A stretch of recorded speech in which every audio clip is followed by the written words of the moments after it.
Meus irmãos, nosso Deus, Ele não é apenas poderoso, Ele é o Todo-Poderoso. Ele não é um Deus que apenas tem poder, Ele tem poder suficiente para cumprir cada uma de suas promessas. Não há nenhum nome na terra e nos céus maior do que o nosso Deus, mais glorioso do que o nosso Deus, mais majestoso do que o nosso Deus. E um dos relatos bíblicos mais lindos e claros acerca do poder de Deus, acerca da majestade de Deus, está descrito no capítulo 40 do livro do profeta Isaías. Hoje nós vamos conversar sobre esse assunto, esse tema, fé e doxologia, respondendo ao Deus Todo-Poderoso. O que a gente vai aprender hoje nessa mensagem é que o conhecimento de quem Deus é, a revelação do tamanho do poder de Deus, precisa gerar em nós duas coisas: a primeira, fé, e a segunda é doxologia ou adoração. Amém? Então a gente vai começar por Isaías 40, mas antes deixa eu trazer um contexto aqui, para você poder entender onde nós vamos mergulhar. Isaías 40 é muito interessante porque os capítulos anteriores, ok? Os capítulos anteriores lidavam predominantemente com a ameaça e o juízo divino futuro sobre Israel por causa de sua infidelidade, por causa de seus pecados. Só que quando nós chegamos, aumenta o retorno para mim, quando nós chegamos no capítulo 40 de Isaías, o livro, ele muda o tom, porque Deus começa a usar esse homem para trazer consolo ao povo de Deus, como se o exílio já tivesse ocorrido. Então nós vemos uma mensagem aqui profunda, baseada em quem Deus é, uma mensagem de consolo, de esperança e de promessa de libertação. Então esse é o contexto. Vamos juntos? Abra comigo a sua Bíblia, eu preciso que você abra Isaías capítulo 40, liga o teu aplicativo, abra a sua Bíblia física, Isaías 40 a partir do verso 12, nós vamos aqui ler o texto, até de maneira, um pouquinho de cada vez, até o final do capítulo, e a gente vai perceber nesse primeiro momento da mensagem, a dimensão do poder de Deus, porque todas as promessas de libertação futura para o povo, estavam pautados na revelação, no entendimento da grandeza e do tamanho do poder de Deus. Perceba, acompanha comigo, estamos juntos ou não, gente? Amém? Quem na concha de sua mão mediu as águas, e tomou a medida dos céus a palmos? Quem recolheu o pó da terra na terça parte de uma vasilha, e pesou os montes e as colinas numa balança? Quem guiou o Espírito do Senhor? Olha a grandeza de Deus, gente. Ou como seu conselheiro o ensinou? Com quem ele se aconselhou para que lhe desse compreensão? Quem lhe ensinou a vereda da justiça? Ou quem lhe ensinou sabedoria? E quem lhe mostrou o caminho do entendimento? Olha o que o texto diz: eis que as nações são consideradas por ele como um pingo que cai de um balde, e como um grão de pó na balança. Eis que ele carrega as ilhas como se fossem pó fino. Versículo 16: o Líbano não seria suficiente para o fogo, e os animais de lá não bastariam para um holocausto, para honrar a Deus de maneira suficiente. 17: diante dele, todas as nações são como coisa que não é nada, ele as considera menos do que nada, como um vácuo. Então escute, quando Deus começa a falar sobre a promessa de libertação, o ponto para o qual o profeta aqui aponta, é justamente o caráter de Deus. O que o Senhor estava tentando dizer é: eu irei libertá-los, porque eu sou grande, porque eu sou poderoso, porque eu estou acima de qualquer outro Deus. E na verdade, gente, a nossa segurança e a nossa certeza precisa estar nisso. Sempre que nós nos depararmos com momentos de incredulidade em relação às promessas, seja no casamento, seja na vida espiritual, seja no ministério, seja nos negócios, nas emoções, onde quer que seja, nós precisamos nos lembrar de quem Deus é. Nós precisamos nos lembrar do tamanho do seu poder, porque o que o livro de Isaías está tentando nos mostrar é a grandeza de Deus. Ele está tentando expressar por meio dessas palavras o quão majestoso Deus é, e nós precisamos sempre trazer isso à memória. Eu lembro, alguns anos atrás, eu e minha esposa, nós morávamos num apartamento que certa vez um profeta amigo, já falecido, o saudoso profeta Amaro, uma vez ele falou para mim: ô meu filho, você mora naqueles apartamentos que para entrar no banheiro você tem que entrar assim? Aí você tem que fechar a porta para depois. Eu falei: sim, eu moro num apartamento assim, né? Depois que o Deco nasceu, a gente precisou fazer um mini quarto dentro da sala, e aí a pastora ficou grávida da Tassi, enfim, né? E a gente falou: cara, vamos vender nosso apartamento? Vamos, estamos para vender. Tinha tido uma valorização legal, e enfim, acabou que a gente conseguiu vender o apartamento, graças a Deus por isso. Então nós ficamos morando de aluguel por um tempo e começamos a correr atrás de uma casa. Tínhamos parte do dinheiro, fizemos ali às pressas, ou melhor, encontramos uma casa e fechamos negócio. E a casa estava quase pronta, estava sendo construída, quase pronta. E nós tínhamos alguns meses para pagar. E nós falamos: vamos fazer o seguinte, a gente tem um dinheiro, a gente foi atrás, a gente tinha um dinheiro, e falou: vamos fazer um consórcio e vamos contemplar com o dinheiro que a gente tinha. Aí, ó, fiz com o Schneider, não, estou brincando, olha lá. Contemplou, então, com o Schneider. E eu fiz, falei: vai dar certo. Na época a pessoa falou: não, dá esse tanto de lance que provavelmente vai dar certo. Fizemos o consórcio, e chegou que no final das contas, irmãos, o que a gente tinha na mão não era suficiente. E aí, o que a gente faz? Casa comprada, contrato assinado, só que nós nos lembrávamos da palavra que Deus tinha dado, porque Deus tinha mostrado a esse profeta amigo detalhes sobre a casa, e a gente só avançou nesse negócio, porque nós entendemos que era Deus falando conosco e dando a convicção.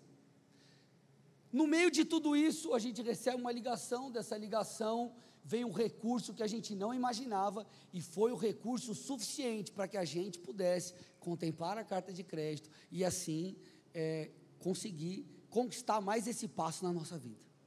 O que eu estou tentando te dizer é o seguinte, meus irmãos: as circunstâncias, elas eram adversas, não tinha de onde eu tirar o dinheiro, mas Deus tinha dado uma palavra. E o que Deus fez, Ele foi maior do que eu poderia, com qualquer articulação, conseguir, conquistar, fazer. Agora, por que Deus fez? Porque Ele é poderoso. Quando a Bíblia diz que Ele é dono do ouro e da prata, por exemplo, isso significa que Deus, Ele tem poder para agir, independentemente do teu bolso. Vocês estão aqui ou não? Ele é poderoso. Ele é o Deus criador. Agora, o que nos ajuda a ter esse tipo de fé é não olhar para as circunstâncias, é olhar para quem Deus é.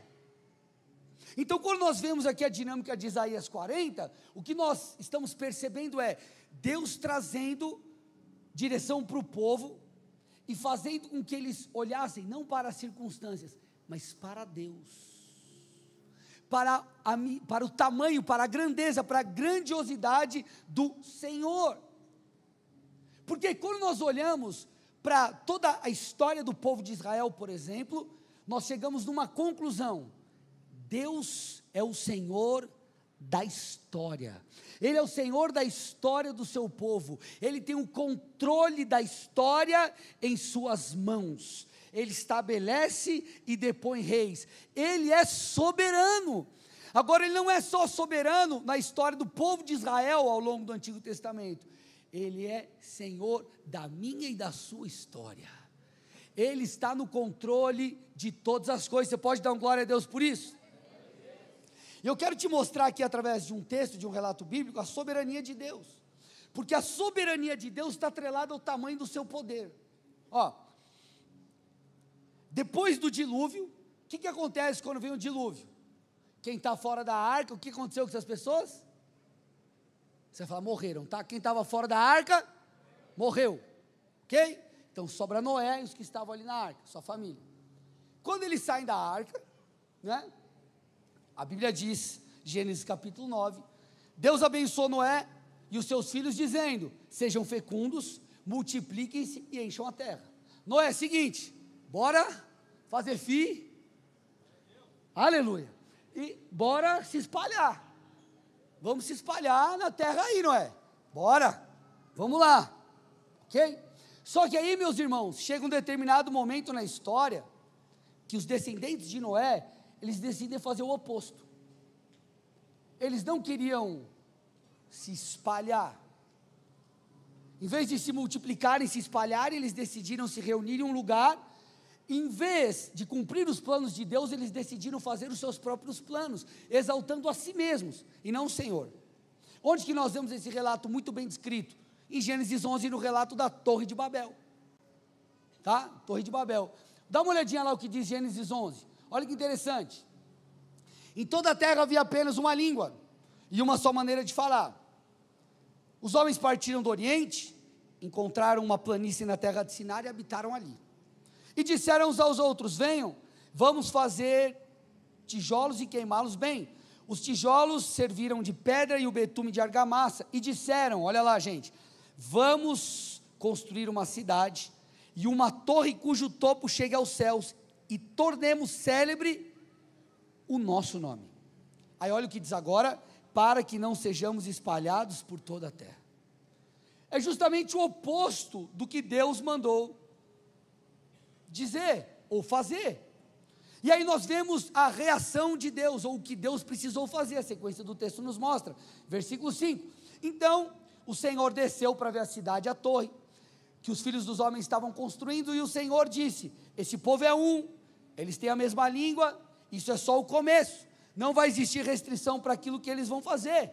Aí olha o que diz o versículo 7, venham, vamos descer e confundir a língua que eles falam, para que um não entenda o que o outro está dizendo.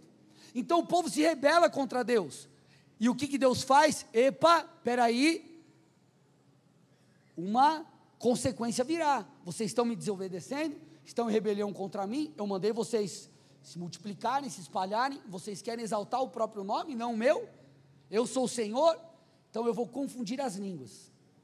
Então, em resposta, Deus confunde as línguas. Agora, o que é o mais interessante?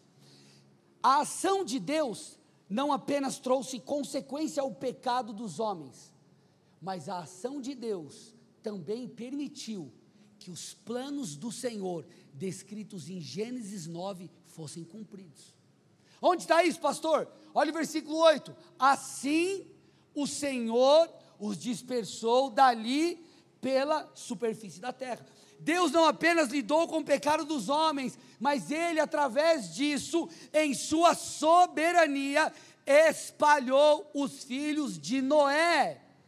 O que eu estou te dizendo, os homens tentaram parar Deus de cumprir a sua vontade, só que Deus é soberano, Ele é o Todo-Poderoso, então Ele responde estabelecendo o seguinte: ei, a minha vontade eu cumprirei, eu sou suficiente, eu sou poderoso, agindo eu, quem impedirá?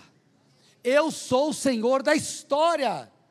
Isso diz respeito a mim e a você, porque Deus está no controle das nossas vidas. Talvez você entrou aqui e diz assim: pastor, eu cometi um erro, eu cometi um pecado, se arrependa. Talvez você tenha que lidar com as consequências desse erro, sim, porque Deus é justo, mas Deus, em sua misericórdia, Ele pode apontar o caminho, e Ele pode nos ajudar a nos reerguer e nos conduzir para que a sua vontade seja feita na minha e na sua vida. Então a maneira que Deus age, ela é magnífica, irmãos. A sabedoria de Deus, ela é incrível. E nós vemos diversos relatos nas escrituras, a Bíblia tentando, os salmistas, por exemplo, tentando expor essa grandeza. Dá uma olhadinha lá em Salmos 8:1. Ó Senhor, Senhor nosso, como é magnífico o teu nome. Olha lá, como é magnífico o teu nome em toda a terra. E aí ele diz, olha, porque tu puseste nos céus a tua majestade. Verso 1 de Gênesis, ou melhor, verso 1 de Salmos 19. Os céus proclamam a glória de Deus. O firmamento anuncia as obras das suas mãos. Então o salmista tenta expressar a grandeza de Deus, e ele afirma, olha, a grandeza de Deus pode ser vista nas coisas criadas, inclusive.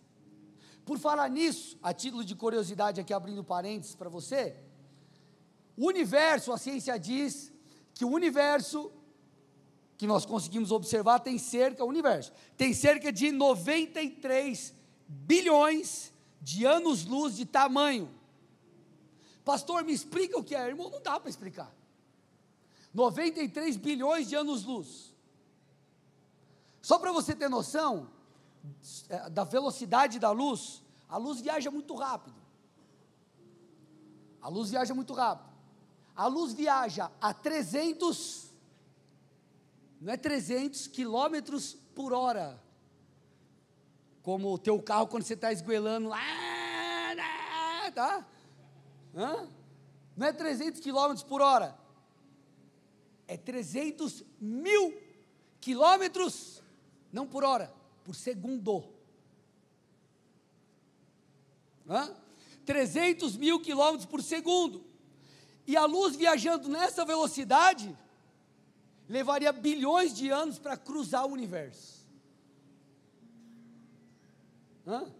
É muito mais rápido que você cruzar a linha verde sem trânsito, irmão. Você está me entendendo? Olha a dimensão. Há bilhões de galáxias. E cada uma das galáxias tem bilhões de estrelas. Você consegue, de alguma forma, entender a dimensão de quem Deus é, porque Ele criou todas essas coisas? Não tem como. Deus é incrível, a sua sabedoria é insondável. Então, no texto de Isaías 40, ele está tentando mostrar para o povo meu, as promessas que eu fiz estão atreladas em quem eu sou. E um dos problemas que o povo tinha, vocês estão comigo aqui, a gente vai fundo hoje, eu preciso da tua atenção, vamos junto aqui ou não? Um dos problemas que o povo tinha ao longo do Antigo Testamento, era a idolatria, era adorar outros deuses. Eles muitas vezes se misturavam com outros povos, e a idolatria fazia parte. Então Deus revela aqui, de certa forma, quem Ele é nesses textos. E aí no versículo 18, nós temos um ponto de virada importante, porque o Senhor diz assim: com quem vocês querem comparar Deus?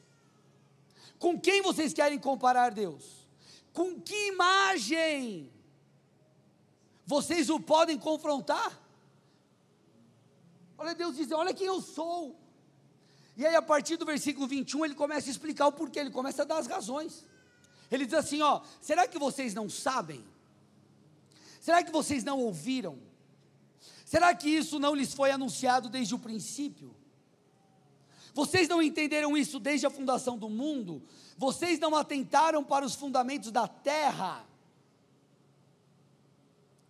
E aí o texto diz, o Senhor falando por meio do profeta, Ele é o que está assentado sobre a cúpula da terra, cujos moradores são como gafanhotos.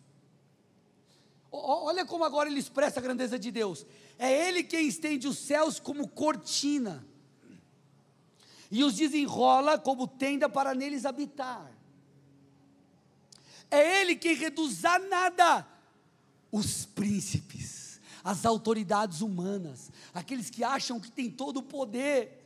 Olha lá, e torna em nulidade os juízes da terra. Então, mais uma vez, ele expressa o tamanho do seu poder. E aí no versículo 25, mais uma vez ele exclama, ele pergunta, ele confronta, ele diz assim, versículo 25, com quem vocês vão me comparar? A quem eu seria igual, diz o santo. E ele diz no 26, levantem os olhos para o alto e vejam, vejam, povo meu, quem criou essas coisas? Aquele que faz sair o seu exército de estrelas, todas bem tocadas, bem contadas, olha lá, as bilhões e bilhões, as quais ele chama pelo nome, por ser ele grande em força e forte em poder, nenhuma só vem a faltar. Então mais uma vez ele mostra o seu poder. E aí no 27 ele faz uma pergunta retórica, de novo, 27, por que então você diz, ó Jacó, ó Israel, ó povo meu, o meu caminho está encoberto ao Senhor, e o meu direito passa desapercebido ou despercebido ao meu Deus? O Senhor está dizendo, ei, vocês não estão entendendo quem eu sou, vocês não conseguem compreender a dimensão da minha glória, da minha grandeza, da minha majestade. Será, povo meu, que eu me esqueceria de você? Será que Deus se esqueceria de você, de mim, de nós? Então o capítulo 40 termina de maneira majestosa. 28, será que você não sabe, nem ouviu que o eterno Deus que o eterno Deus, o Senhor, o Criador dos confins da terra, não se cansa, nem se fatiga? E aí ele diz, a sabedoria dele é insondável. Ele tem a sua forma de agir, forma que nós não entendemos, que os demônios não entendem, que ninguém entende. Ele fortalece o cansado e multiplica as forças ao que não tem nenhum vigor. O famoso texto, versículos que conhecemos, os jovens se cansam e se fadigam, e os moços de exaustos caem, mas os que esperam no Senhor renovam as suas forças, sobem com asas como águias, correm e não se cansam, caminham e não se fadigam. Por quê? Porque Ele é poderoso, porque Ele é fiel. E, meus irmãos, escute, não tem como nós andarmos cansados, se nós aprendermos a descansar na força de Deus. Às vezes nós estamos tão cansados, porque nós estamos tentando fazer na força do nosso braço, com a confiança em nós mesmos, mas quando nós entendemos quem Deus é, nós descansamos, porque Ele é poderoso. Você pode dar uma salva de palmas a Ele? Aleluia, Ele é maravilhoso.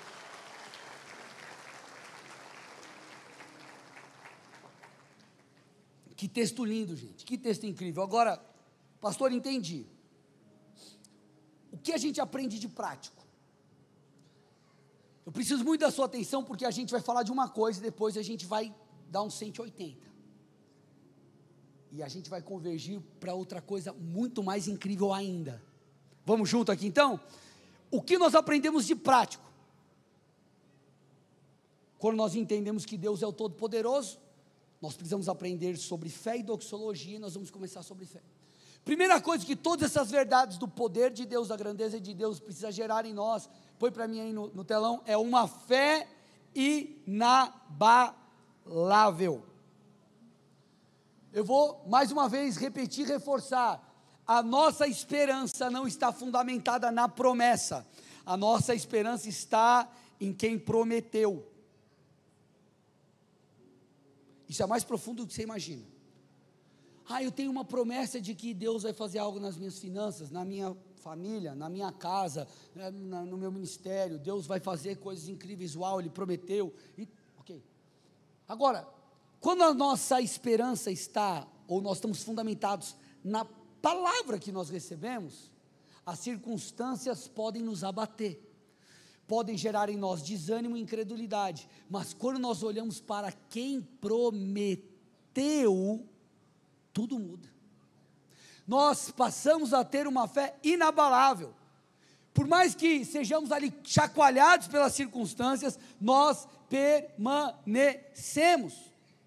Então, se nós olhamos para Deus, nós somos renovados, é o que nós acabamos de ler em Isaías. Se eu coloco os meus olhos em Deus, ainda que eu esteja cansado, eu serei fortalecido. Ainda que eu esteja fraco, Deus irá me dar graça, para que eu volte a crer e a me movimentar em direção àquilo que Ele tem. O grande segredo, gente, para crer no impossível, não é olhar para as circunstâncias, mas para aquele que tem o poder sobre elas. Aquele que tem o poder sobre elas.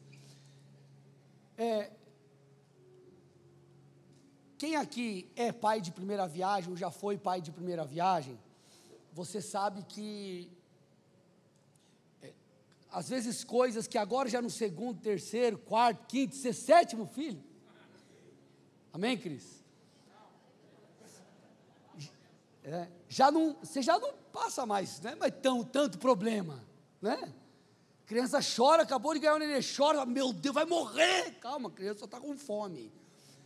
Então, né? E eu lembro que o Deco, quando ele nasceu, ele tinha um pescocinho bem caidinho, assim, bem torcidinho. E a gente achava que era aquela coisa, o bebê molinho, pequenininho, a gente começou a investigar. Investigar. Aí fomos em determinado médico, aí falou assim, não, ele está com um torcicolo congênito, a posição que ele ficou no útero e tal, e tem que fazer fisioterapia. Aí o Deco, sei lá, tinha 1 ano, sei lá, pequenininho, a gente ficava lá, torcendo a cabeça dele para o outro lado, para esticar, fortalecer, e o menino não entende. Ele chorava, e teve um dia, nós estávamos lá, era o outro prédio, lá no Rio Verde, eu sentado, conversando com a Pri, aqui do Louvor, conversando, alguém chegou e falou, pastor, a pastora te ligou, ela não estava com o celular, estava aconselhando, ele falou assim, olha, ela falou que o Deco morreu e ressuscitou. Morreu, comecei a dar risada, falei, morreu e ressuscitou. Na verdade, ele desmaiou, ficou fazendo a fisioterapia nele aqui, ele chorou, foi ficando roxo e pagou. Aí a notícia chegou para mim, ele morreu e ressuscitou, imagina, gente, no meu lugar, morreu e ressuscitou. Eu falei, meu Deus, o que eu faço agora? E Deus ressuscitou o menino, não morreu, tudo certo. Aí nós começamos a investigar, aí fomos no outro médico, ele tem escoliose, irmãos, aí a pior besteira que eu fiz foi procurar um outro médico, que é o Dr. Google, você conhece o Dr. Google? Aí eu joguei no Dr. Google, escoliose, infantil, criança, irmãos, aparecia foto daqueles casos, que eu falei, meu Deus, meu filho vai ficar assim. Eu fiquei desesperado. E bem naquela hora, toca meu telefone, meu pastor me liga. André, está tudo bem? Eu falei, pastor, na verdade não está bem. E compartilhei o que aconteceu, e ele me deu um choque de realidade. Ele falou, ei, o seu filho é do Senhor. Você entregou ele a Deus. E ali ele começou a conversar comigo, começou a me acalmar, e ele fez com que os meus olhos voltassem para quem Deus é, e não ficasse mais preso nas circunstâncias. Tempo passou, encontramos um especialista, ok? Na verdade foi um médico atrás de médico, aí pediram para fazer uma ressonância, só que ele era pequenininho, tinha que dar anestesia geral na criança pequenininha, meu Deus, não queremos fazer isso, como que a gente vai fazer? Enfim, um médico especialista falou assim, faz um raio-x, irmão.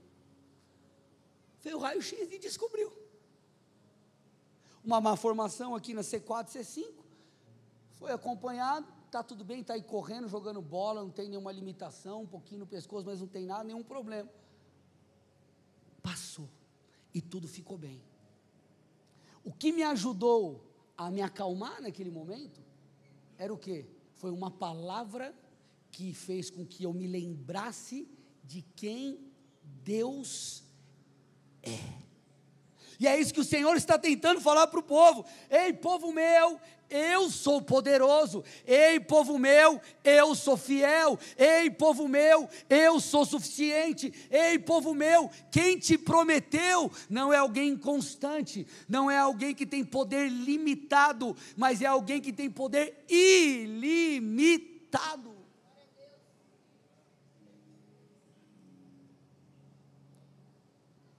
Podemos subir um degrau? Você vai comigo aqui? Um dos textos mais lindos que mostram essa suficiência de Deus é relatado, é explicado em um momento entre Deus e Abrão. Deus chama Abrão, você sabe bem a história, lá em Gênesis 12, Deus chama para que ele, a partir dele, uma nação fosse estabelecida, feita, edificada, só que ele já era um homem idoso, velho, e Deus fala assim: Abrão, você vai ter um filho, e através da sua descendência virão reis, e eu farei de você uma grande nação. E ao longo ali, ou a partir de Gênesis 12, Deus por diversas vezes fala com Abrão, reforçando a promessa, renovando a promessa, encorajando aquele homem. Só que tem um dado momento, onde Deus não apenas o encoraja, mas Deus se revela de maneira diferente. Isso está lá em Gênesis 15, abra comigo esse texto, vale a pena você abrir para a gente ler. Olha que interessante, é mais um dos momentos que Deus encoraja Abrão, só que como eu disse, não é só um encorajamento, é uma revelação, é algo incrível que acontece aqui. O texto diz: depois desses acontecimentos, veio a palavra do Senhor a Abrão numa visão, então ele teve uma visão, uma experiência espiritual, dizendo: não tenha medo, Abrão, eu sou o seu escudo. Abrão, eu vou te dar uma grande recompensa. Ok? Ele está dizendo: olha, eu vou te recompensar, eu vou cumprir o que eu prometi. Então Abrão questiona Deus, versículo 2: Senhor Deus, que me darás se continuo sem filhos? Como assim, Deus? Eu não tenho filhos, e o meu descendente, ou o meu herdeiro, é o Damasceno Eliezer, o herdeiro da minha casa. E Abrão ainda continua: tu não me deste descendência, e o servo nascido na minha casa, esse aqui vai ser o meu herdeiro. Então nós vemos o Senhor respondendo, versículo 4, esse não será o seu herdeiro, pelo contrário, aquele que será gerado por você. Abraão, estou reforçando a promessa, estou mais uma vez falando, Abraão, eu vou te dar um filho, Abraão, mesmo você sendo velho, esse vai ser o seu herdeiro. E aí Deus tenta ilustrar para Abraão, ele fala assim: Abraão, vai para fora, olhe para os céus, conte as estrelas, se você puder contar, ele diz assim, ó, assim será a sua posteridade, assim será. Eu sou fiel, Abraão, eu vou cumprir. Abraão creu no Senhor, isso lhe foi atribuído como justiça. E o Senhor também disse: eu sou o Senhor, Abraão, te tirei de Ur dos Caldeus, para lhe dar essa terra como herança. Então no versículo 8, Abraão questiona a Deus, quanto à terra prometida, ele diz assim: Senhor, ok, mas como eu sei que o Senhor vai dar essa terra? Verso 8, põe para mim, Gênesis 15, verso 8, como que eu sei que o Senhor vai dar a mim essa terra? E aqui, meus irmãos, começa um relato de algo, quando você lê parece estranho, mas é algo realmente incrível, onde Deus mostra que Ele é suficiente para Abraão. Deus manda Abraão, Ele manda Abraão fazer algo aqui que representava um pacto, naquele tempo, no Antigo Oriente Próximo. Olha o que Deus pede para Abraão, versículo 9, traga-me uma novilha, os animais aí, uma cabra, um cordeiro, cada qual de 3 anos, uma rolinha e um pombinho. Aí Abraão traz, e ele corta, ele tinha que corta os animais pelo meio, e coloca uma metade de um lado, outra metade de outro lado. O que era isso? Esse era o antigo pacto feito nos tempos bíblicos, onde os animais eram cortados, e ambas as partes que estavam fazendo o pacto, olha, vamos fazer um pacto aqui, tal, é como se fosse a assinatura de um contrato, vamos assinar o contrato, as duas partes assinam, eu estou comprando algo de você, tem um contrato, tem um documento, você assina e eu assino falando que eu vou te pagar, e você assina falando que você vai me entregar, ok? É um compromisso, um pacto, uma espécie como se fosse um contrato. Como que era isso? Eles pegavam os animais, cortavam, parte de um lado, outra parte do outro, e ambos passavam no meio. Ó, nós vamos passar, a gente vai cumprir aqui, estamos assinando, ok? E se alguém não cumprir, o pacto era esse, se alguém não cumprir, o fim vai ser como esses bichinhos aqui, vai dar ruim. Olha a cláusula de rescisão, vai dar ruim, ok? Só que algo muito incrível acontece aqui. Acontece que, depois que Deus pede para Abraão fazer isso, Abraão dorme. Abraão o que, gente? Dorme. Então ele pega os bichos, separa e Abraão dorme. E aí Deus começa a falar com Abraão em sonho. E sabe o que acontece? No versículo 17, põe para mim aí, olha o que acontece. No versículo 17. No versículo 17, quando o sol se põe e houve densas trevas, eis que um fogareiro fumegante e uma tocha de fogo passaram entre aqueles pedaços de animais. Abraão está dormindo, e Deus dá a ele essa experiência. Sabe o que era essa representação? Era a representação de Deus passando. Deus passando entre os animais. Pastor, mas você falou que quando fazia esse pacto, naquele tempo, é como um contrato, os dois têm que assinar. Então, os dois tinham que passar. Sim, os dois tinham que passar. Mas Abraão pega no sono e só Deus passa. Sabe o que o Senhor estava reafirmando, ou afirmando aqui mais uma vez a Abraão? A sua fidelidade. Deus estava dizendo assim: Abraão, o pacto que eu faço com você é um pacto unilateral e incondicional. Abraão, você precisa saber só de uma coisa: eu sou fiel, eu sou poderoso. Não importa, Abraão, se você é idoso, velho, se o seu corpo não tem mais força, se Sara não pode gerar, quem disse sou eu. Eu estou passando entre esses animais. Eu sou suficiente, eu sou poderoso, eu não preciso de você. Eu posso cumprir por mim mesmo. Gente, isso é maravilhoso. Porque quantas vezes nós olhamos para as nossas vidas, e é claro que há responsabilidade humana nos planos de Deus.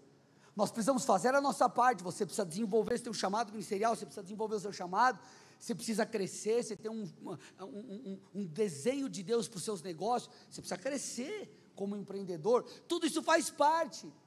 Mas o que Deus está dizendo é: ei, isso faz parte do jogo, mas para acontecer o que eu falei, lembre-se, não é por causa de você, é por causa de mim. Por isso que quando nós olhamos para as promessas de Deus, sabe o que elas precisam gerar em nós? Quebrantamento, dependência, humildade, joelho no chão, adoração, rendição, porque quem faz é Deus. A base da nossa fé não é a nossa capacidade de fazer, de realizar, mas é a fidelidade, a infalibilidade de Deus.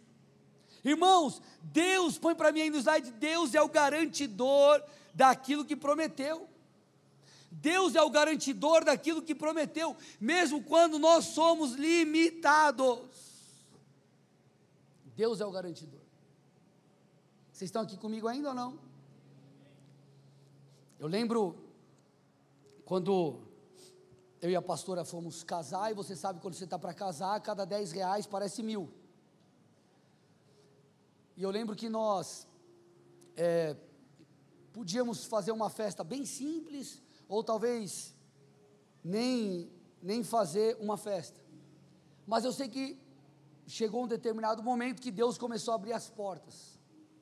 Deus começou a abrir as portas. E uma das coisas que nós ganhamos foi o buffet da festa.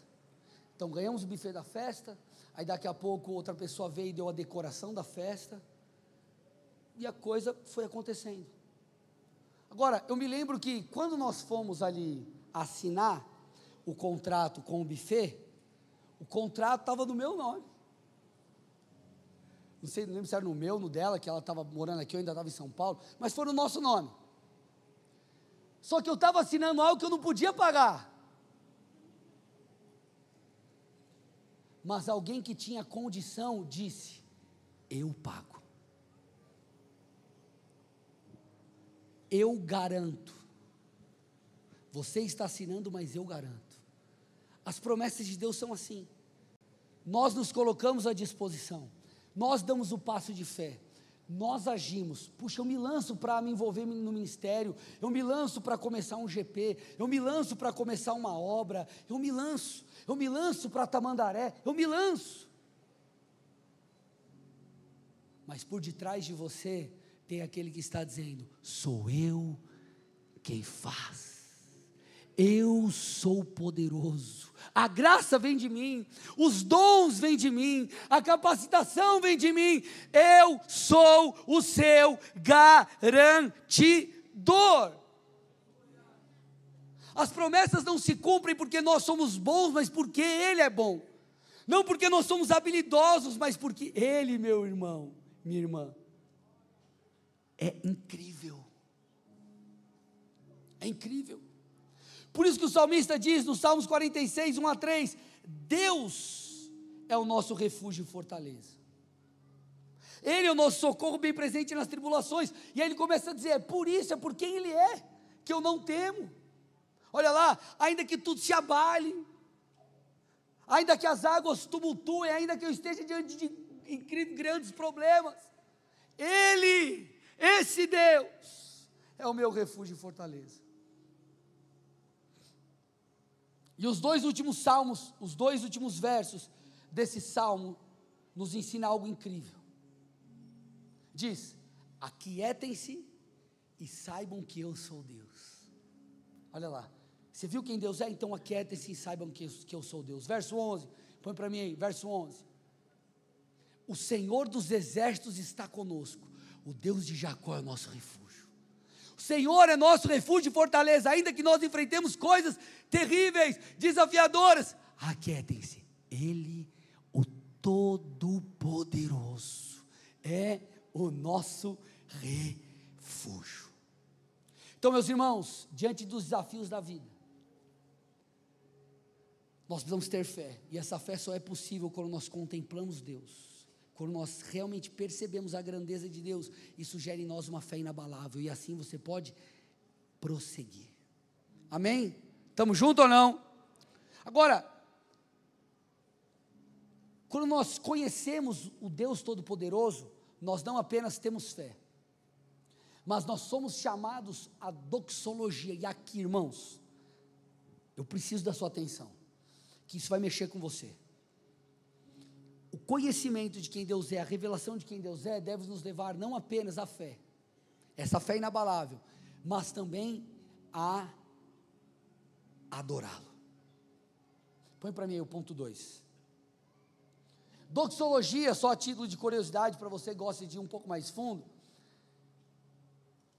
vem do grego doxa, que significa glória, louvor, honra, e logia, que vem de logos, que significa palavra, discurso, expressão.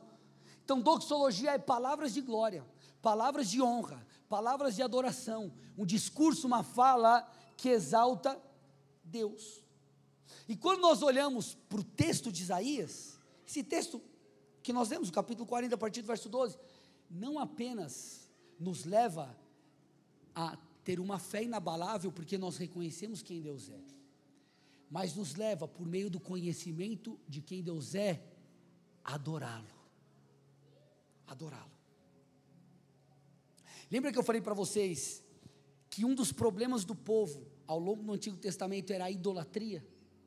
Então, desde o versículo 12, Deus começa aqui a se revelar de maneira profunda, como nós lemos. E aí no 18, que é o versículo que a gente já leu, põe para mim, Isaías 40, 18, ele diz: com quem vocês querem comparar Deus? Com que imagem vocês podem confrontar? Então Deus estava tentando dizer para o povo assim: ei, povo meu, olha quem eu sou, olha a minha grandeza, olha a minha majestade, tenha fé, eu vou cumprir, eu vou fazer, eu vou libertá-los. Mas não apenas isso, ele estava dizendo: olha para mim, olha para quem eu sou, adore somente a mim, se volte somente a mim, eu sou o seu Deus, eu não sou apenas o seu libertador, eu sou o seu Senhor. O que Deus estava tentando dizer para o povo é: ei, vocês vão contemplar a minha grandeza, e isso vai gerar fé em vocês, mas eu não quero só isso, eu quero que a contemplação de quem eu sou possa levar vocês à adoração, à conversão, a abandonar a idolatria e se voltar a mim. Então, o conhecimento de Deus precisa nos levar não apenas à fé, mas à adoração. Porque senão, meus irmãos, Jesus vai ser para nós um fazedor de milagres. Como eu falei pela manhã, Jesus, ele vai ser como um médico. Como um médico. O André, esses dias, ele começou com umas alergias no corpo, e o tempo foi passando, aquilo foi piorando. A gente começou então a investigar, fizemos aqueles testes lá, aqueles furinhos, aqueles pinguinhos, para ver se era alergia a isso, aquilo outro, e nada. E aí fizemos exame de sangue, será que é intolerância à lactose? E a gente começou a investigar. Aí tiramos isso, tiramos aquilo da alimentação dele, começamos a deixar a alimentação cada vez mais restrita, e ele não melhorava, na verdade ele piorava. Até que nós chegamos aqui um domingo na igreja, a gente saiu do culto da manhã, ele estava bem feio assim a situação dele, e a gente correu, né, fomos no médico, queria ver se dava alguma medicação, enquanto a gente estava investigando tudo isso, porque não havia descoberto, e a gente encontrou uma médica meio doidona assim, né, e ela falou assim: não, eu acho que ele deve estar com desequilíbrio nas energias do corpo. Aí aquelas músicas meio zen, assim, aquele consultório meio estranho assim. Falou: não, ele tem que fazer um tratamento que custa 2.000 e não sei quanto, e não sei o quê, um monte de coisa arada. Eu falei: meu Deus, aí compramos um monte de bagulho, como que é? Manipulado, ia falar personalizado, não é manipulado. É manipulado, e enfim, não sei o quê, e o piano melhorava. Aí a gente foi num outro médico. Esse outro médico olhou e falou: não é intolerância à lactose, senão seria a resposta do corpo seria outra, enfim, resumo da ópera, mandou ele tomar um antialérgico. O Piá ficou feliz, porque ele não estava comendo nada, aí saiu do médico feliz, falou: vou tomar açaí, levou para tomar açaí, aí chocolate, tomou o remédio, melhorou. Como eu fiquei grato àquele médico, porque ele foi uma bênção para nós, foi uma bênção. Primeiro, meu bolso agradecia, e segundo, que meu filho não tinha nenhum problema de energia ou energização, mas eu fiquei grato àquele médico. Mas eu não voltei lá para, doutor, maravilhoso, nossa, é muito bom. Ele fez o trabalho dele, sim ou não? Cumpriu com a função dele, eu sou grato, mas cumpriu com a função dele. Pastor, não estou entendendo onde você quer chegar aqui, isso tem a ver com Deus, tudo. Porque às vezes nós tratamos Deus como um médico. Nós temos as nossas necessidades, e no momento de grande aflição, nós corremos para a igreja, nós fazemos campanha de oração, nós fazemos jejum, levantamos às 3 da manhã, às 4 da manhã, às 5 da manhã, e a gente adora, a gente faz votos com Deus, isso e aquilo, mas depois que Deus traz a provisão que nós tanto precisávamos, opera a cura pela qual tanto clamamos, o que a gente faz? Vai embora.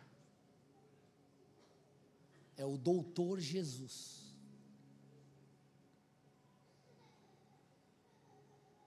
E na verdade, eu quero que você entenda o seguinte: o conhecimento de Deus, o poder de Deus, a manifestação de Deus, precisa nos levar a aproximar dEle.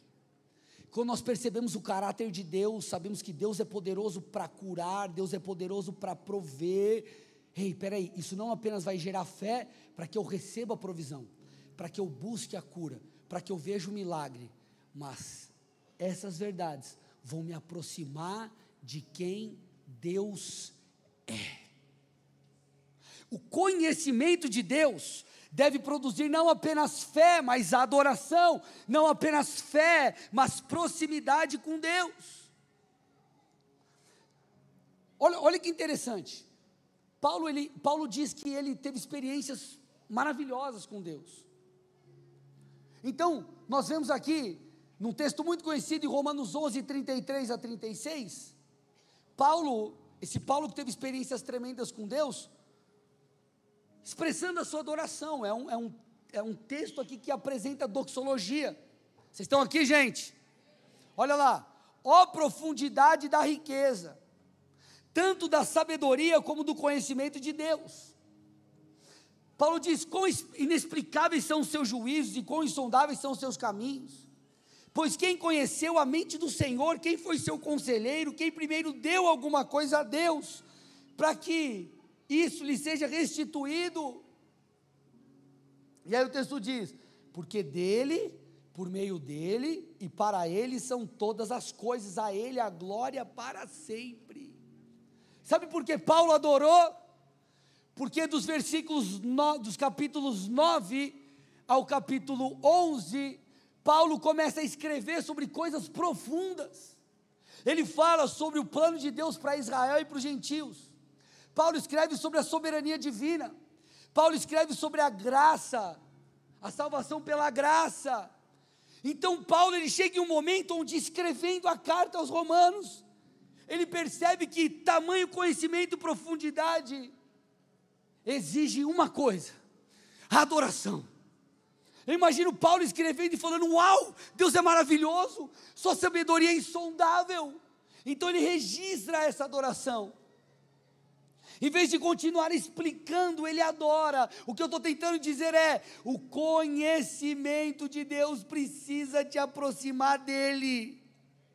A revelação do poder de Deus não deve apenas gerar em você fé para que você conquiste, fé para que você alcance, fé para que você tenha. Não, mas precisa nos aproximar de quem Ele é. A revelação precisa gerar em nós devoção, precisa gerar em nós espanto, gente. Olha, eu estou lendo a Bíblia, nossa, Deus fez um milagre. Não é apenas, uau, eu creio, Ele vai fazer um milagre, Senhor, faz um milagre na minha vida. Deus, como o Senhor é maravilhoso, eu te exalto, ainda que eu não veja um milagre na minha vida, eu entendi quem o Senhor é, então eu te exalto, eu te adoro, eu percebi quem tu és. Em Efésios 3, depois você pode ler o texto em casa, 20 e 21 é a mesma coisa. Paulo escreve sobre o mistério da salvação, sobre a salvação pela graça, sobre o poder que habita no meio da igreja, e ele começa dizendo, ora, aquele que é poderoso para fazer infinitamente mais do que pedimos ou pensamos. Paulo está impactado diante do mistério da salvação, diante de todas essas coisas, então ele exalta o Senhor. Deixa eu te falar uma coisa, meu irmão e minha irmã, para mim, o mais importante na intervenção divina, não é a cura, não é a provisão, não é o milagre em si. O ponto central dos milagres da intervenção divina é a autorrevelação de Deus. O mais incrível não é, nossa, eu estava doente, agora estou curado. Meu Deus, eu estava passando uma crise financeira e Deus me socorreu. Uau, eu estava enfrentando momentos emocionais muito complicados e o Senhor me trouxe paz. O mais incrível não é o milagre, é conhecer quem fez o milagre. É voltar o seu coração para aquele que faz milagres. Deixa eu te falar uma coisa, o principal destinatário do milagre não é eu e você, é Deus.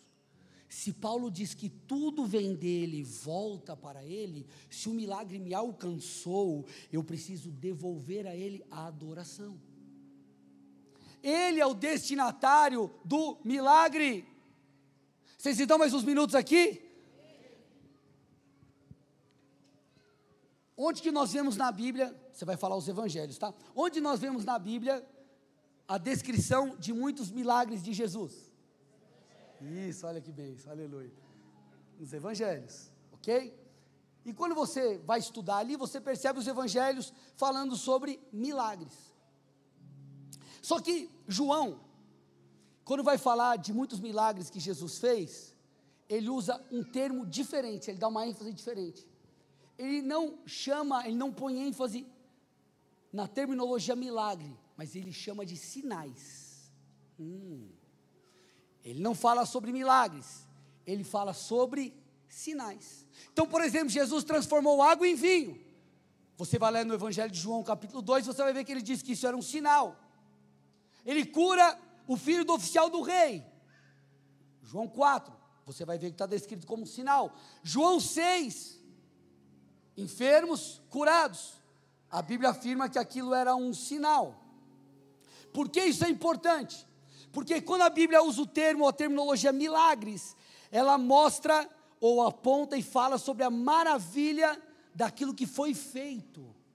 Um morto ressuscitou, um enfermo foi curado, sabedoria e direção foi liberada. Milagre fala sobre o ato em si. Sinal aponta para algo maior. O que João estava tentando dizer é: ei, vocês estão colocando os olhos nos milagres, buscando os milagres, querendo apenas os milagres. Ei, os milagres são sinais. Os milagres falam sobre quem Deus é. Os milagres falam sobre quem Cristo é. Os milagres apontam para Cristo. Os milagres são sinais. Sinais. Você está lá dirigindo o teu carro na estrada, acende aquela luzinha da injeção eletrônica. Aquilo é um não. Quando você está com a tua esposa num determinado lugar e você não quer ir embora, ela olha para você, aquilo é o quê? Um sinal, que se você não decidir ir embora, naquele momento você vai morrer. É um sinal. É um sinal. Pastor, estou solteira. Um dia você vai fazer esse sinal, aleluia. Amém? Creia aí. É um sinal. Jesus transformou água em vinho. É um sinal. Ele curou um enfermo. É um sinal. Ele curou mais uma pessoa. É um sinal. O sinal de quê? De que Cristo é o Messias. Vocês estão procurando milagres e Cristo está tentando se revelar. Ele é o Salvador do mundo. Ele é o Salvador da nossa alma. Nós podemos pedir por milagres, buscar milagres, orar por isso. Não há nenhum problema. Mas escute, Jesus não veio a esse mundo para te dar uma vida boa, Ele veio para te salvar, Ele veio para te livrar de você mesmo, Ele veio para te dar a paz que vem do relacionamento com Ele, uma paz que aponta para a eternidade, e não uma paz porque você simplesmente recebeu algo que precisava. Por isso que João, estou terminando, João 6,14, quando as pessoas viram o sinal que Jesus havia feito, disseram: este é verdadeiramente o profeta que devia vir ao mundo. Por isso que João 20, 30 e 31 diz: na verdade Jesus fez diante dos seus discípulos muitos outros sinais, que não estão escritos nesse livro. 21, 31, estes porém foram registrados. Olha a ênfase de João, não é para que você creia que Ele pode fazer com você. Estes foram registrados para que vocês creiam que Jesus é o Cristo, que Jesus é o Filho de Deus, e para que crendo tenham vida em seu nome.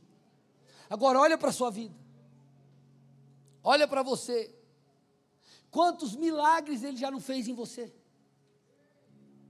A cura, a porta aberta, o socorro no meio da aflição emocional terrível que você estava vivendo.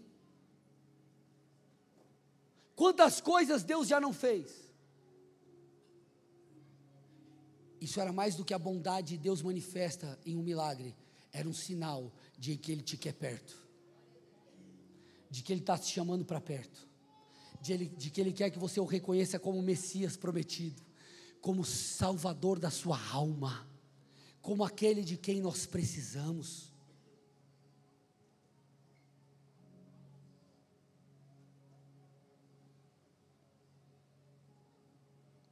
Em Lucas 17, a Bíblia mostra que 10 leprosos foram curados. 10 leprosos foram curados. Penúltimo texto da noite. Olha que interessante, Lucas 17, 11. Fica comigo aqui, olha que incrível esse texto. De caminho para Jerusalém, Jesus passava pelo meio de Samaria e da Galileia. Ao entrar numa aldeia, 10 leprosos chegaram a Jesus, que ficaram de longe e gritaram: Mestre, Jesus, tem compaixão de nós. Jesus, ao vê-los, disse: vão e apresentem-se aos sacerdotes. Aconteceu que, indo eles, foram purificados. Quantos leprosos tinham? 10. Quantos foram curados? 10 todos. 10 foram curados.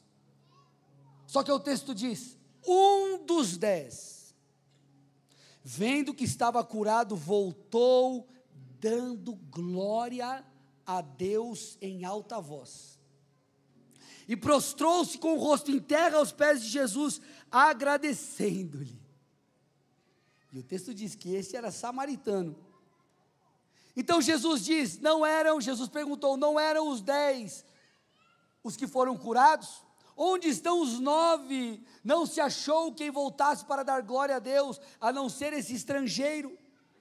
E lhe disse: levante-se e vá, a sua fé salvou você. Esse texto para mim mostra a ênfase dos milagres. Jesus, em sua bondade, cura 10, assim como a Bíblia diz que a bondade de Deus age em nosso favor. Só que dos 10 são curados, apenas um volta, e esse que volta é aquele que reconhece quem estava por detrás do milagre. É esse que não colocou apenas os olhos dos milagres, mas no milagre colocou os olhos em quem o fazedor de milagres era. Esse voltou dando glória a Deus, e a Bíblia diz que no final de todas as coisas, esse que voltou alcançou a maior bênção de todas, que foi o quê? A salvação. Ele disse: vá, a sua fé te salvou. Eu termino essa pregação com a seguinte pergunta: será que nós somos mais parecidos com os 9 leprosos? Ou com aquele que voltou? Será que nós somos mais parecidos com aquele que voltou dando glória a Deus e entendendo que por detrás do milagre há Deus, há um chamamento para uma vida espiritual diferente? Será que nós somos mais parecidos com os 9 que apenas quiseram: ei, Jesus me cura e está tudo bem, não importa? Ou nós somos mais parecidos com aquele que viu no milagre um sinal? Porque na verdade, a vida espiritual, escute, se resume em conhecer a Deus, meus irmãos, e não a ter e conquistar. Olha o que diz o profeta Jeremias, Jeremias 9, 23 e 24, não se glorie o sábio na sua sabedoria, nem o forte na sua força, nem o rico na sua riqueza, mas aquele que se gloria, glorie-se nisto, em me conhecer, e saber que eu sou o Senhor, e faço misericórdia, juízo e justiça na terra. Meus irmãos, conhecimento de Deus precisa nos levar a crer, para que a gente se levante e veja Deus operando milagres, porque Ele faz milagres.